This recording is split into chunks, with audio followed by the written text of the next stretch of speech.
السلام عليكم ورحمة الله وبركاته. هنعمل مع بعض النهاردة طاسة السجق بالبيض. زي ما انتم شايفين عندي حوالي ربع كيلو سجق، يعني مش بحتاج سجق كتير. الكمية اللي انا هعملها دي هتكفي مثلا 4 تنفار او 3 تنفار. وهبتدي بس اقطع السجق دلوقتي عشان هوريكم هقطعه ازاي. اقطعه زي ما انتم شايفين كده بالطريقة دي. هكمل كل الكمية زي ما انتم شايفين. انا قطعت الكمية كلها زي ما انتم شايفين كده. هجيب بقى طاسة عندي احطها على النار، واجيب سمنه بلدي. السمنه البلدي في الاكله دي بتبقى تحفه بصراحه، بتدي طعم حلو قوي.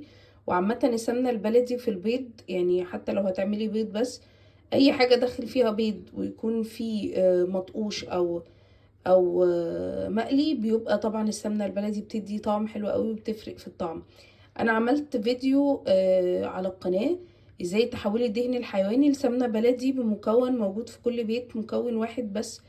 حاجة تحفة بجد. ناس كتير قوي عملت الطريقة اللي انا قلت عليها دي وشكروا فيه جدا. اتمنى تخشوا وتشوفوا الفيديو ده، هتستفيدوا كتير، وخصوصا ان احنا داخلين على عيد الاضحى ان شاء الله. وفي طاسة على النار حطيت سمنة بلدي زي ما قلت لكم، حوالي كده 4 معالق كبار، بس مش معبيين على الاخر يعني عشان ما تبقاش بس مدهننه منك.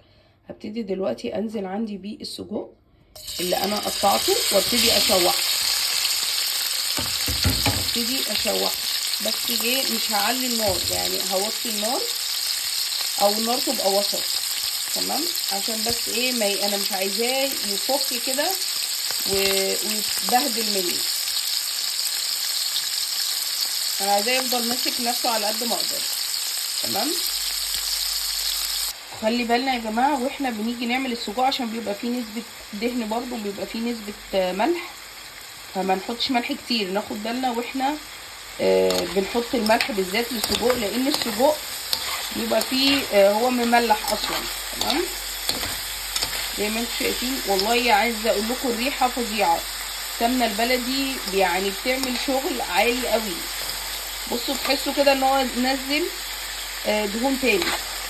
فناخد بالنا ونقلل السمنه. اللي ما بيحبش السمنه كتير يقلل، يحط مثلا معلقتين بس، لان السجق بينزل دهن زي ما انتم عارفين ومملح. دلوقتي انا هقعد بس اشوح فيه كده حوالي 5 دقايق، وبعد كده هنزل عندي بطماطمايتين انا مقطعاهم مكعبات صغيرين كده. انا هنزل بالطماطم بقى بتاعتي. خلاص انا شوحته، قعد حوالي كده 10 دقايق. هبتدي انزل بالطماطم اللي انا مقطعاها، وهبتدي ان انا اشوح فيها مع السجق كويس. لازم الطماطم تدبل كده وايه، وتتحول زي الصلصه كده، يعني تدبل معانا كويس، متبقاش ماسكه نفسها قبل ما انزل بالبيض. تمام.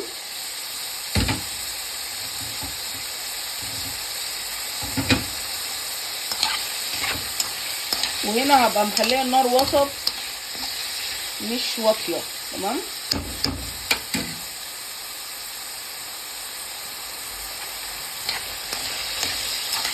يعني هخليها واطيه كده لمده دقيقتين، بعد كده اعلي النار شويه.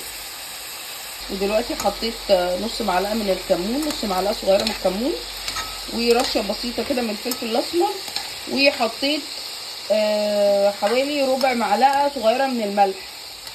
خلي بالك عشان السجق بيبقى حادق اصلا وبينزل نسبه ملح. تمام. هتبتدي خلاص بقى الايه الطماطم تتقدح معايا وتدبل. هبتدي بعد كده انزل عندي بيه 5 بيضات.